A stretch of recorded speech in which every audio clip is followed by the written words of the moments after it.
think they're just a reality that we're all going to have to get used to. How about that? Scientists who study insects say Michigan seeing a huge increase in ticks already this year. And that includes here in West Michigan. And of course, the warmer weather we're seeing means more people will be heading outside. Michael Martin joining us live in Kent County after hearing from an expert about this problem. They're everywhere, Michael. Yeah, Janice, Derek, they sure are everywhere. The bug expert that I spoke to today says there's more this season than there has been in the past decade. He says that while in the past 10 to 20 years you'd be hard-pressed to find a tick here in the Lower Peninsula, the population has simply just exploded. And as you heard, he says it's just something we're going to have to get used to.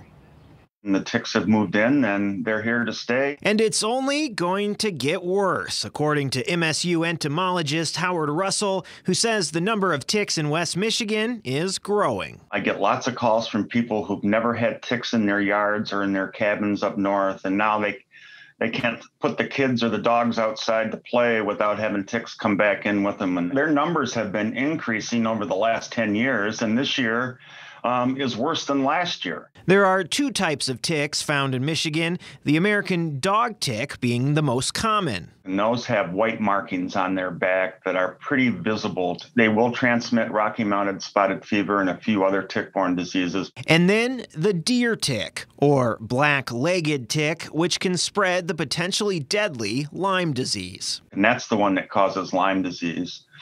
And especially on the western side of the state along the coast, they're prevalent along the west side.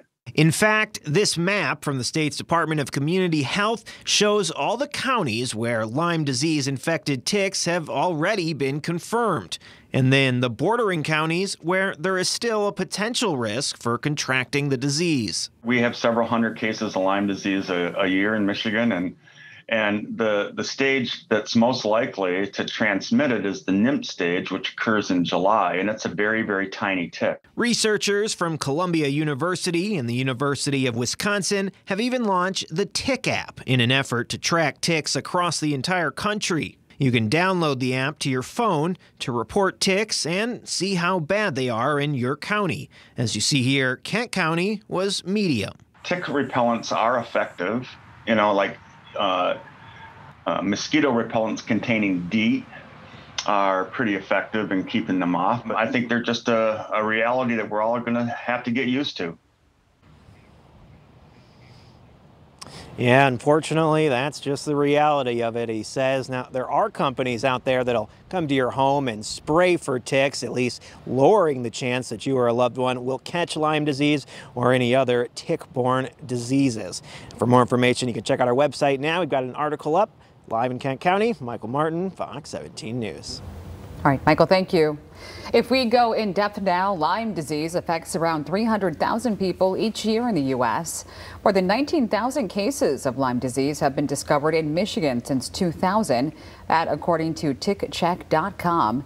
The EPA recommends staying away from grassy and wooded areas and keeping a close eye out for ticks on your animals.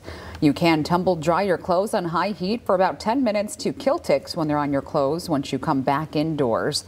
If you have kids, be sure to check under their arms, in and around their hair and ears, inside of their belly button, and their knees and legs.